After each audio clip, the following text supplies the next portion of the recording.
Hello. For this week's blog on teaching social studies, I observed a lesson of my cooperating teacher.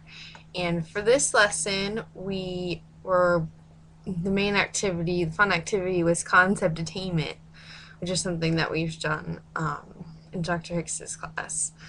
This was the dual government class, so they were 12th graders.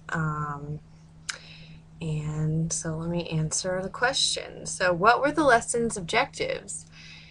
And what did the teacher do to help her students reach these objectives? The objectives were for students to know the qualifications and the roles of the different houses of Congress and the roles of different houses of Congress versus the other three branches.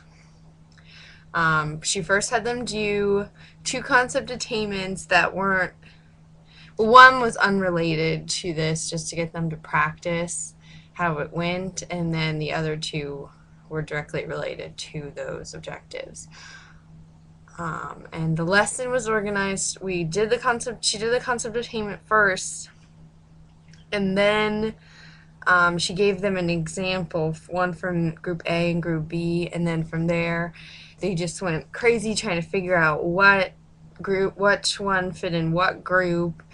And when she gave them the second one, students already had figured it out, and they were quick, and they were already filling out before she could even get over to the smart board to write down what they were saying. And then the third one went much the same way. They were quick, and everyone was involved, and it was a really awesome, exciting activity for them. Then, once they got the ideas, or they did the concept attainments, she had them get out their books, and they read "You Are the Policymaker," a little inset in the book, and then they had to write a paragraph about whether or not they thought that congressmen should have term limits.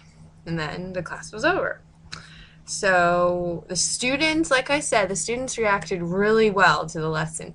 They were engaged. Almost all the students participated, gave at least one answer. She really tried to call on students that don't participate in other formats, I noticed. Most of the class was really invested in the activity, and she didn't have to do a lot of refocusing, only slightly in between each transition from one sheet to the next, or from the bookwork, or from the sheet to the bookwork did she have to refocus them. But mostly it was because they were still talking about the answers to the other thing and how cool the activity was. And it wasn't a lot of note taking. When writing the paragraphs, obviously they were writing those down in their notebooks, but other than that, they were just marking the correct answers on their worksheets.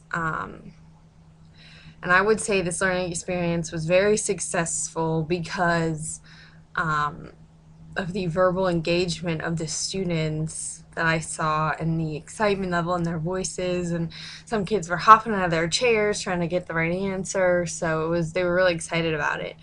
And I would say it was most successful for those students that their brains think like this, and they can do puzzles like this, and they really enjoy activities like that. A few of the kids really, really liked these activities because that's the way their brains think. But what else? You could see if they didn't have the right answer, they were really trying hard to think of it, and they just weren't sitting back, just not doing anything. Almost all the students were involved. And this kind of funny because this lesson resembles ideas presented in class, because we've actually done concept attainment in class, and I like these activities, and I think it resembles things that we want to convey as teachers, because it gets the students to come up with the answers rather than the teacher telling them the answers. And it's also exciting because it kind of presents it in a game-like way when you have them competing to raise their hand and answer it quickest, so that makes it a little more exciting. In the future, I would personally, she didn't have them rewrite the qualifications to be a House member and a Senate member or she didn't have them break down the different branches of power. And I would probably have them do that just because they've had it a lot and they should know it as 12th graders, but some may not. And even though it is kind of boring, it's information that they need to know. So I would have written it down in their notebooks just so they could have it. But other than that, I thought it was a really good lesson. It worked really well. She didn't have a lot of issues getting student attention, and she was really good with her probing questions in each question of the concept attainment worksheet. She was really trying to get them to figure out which group was labeled how with the way she was questioning them, and I thought she did a really good job with that. So that was my post for the week of November 4th.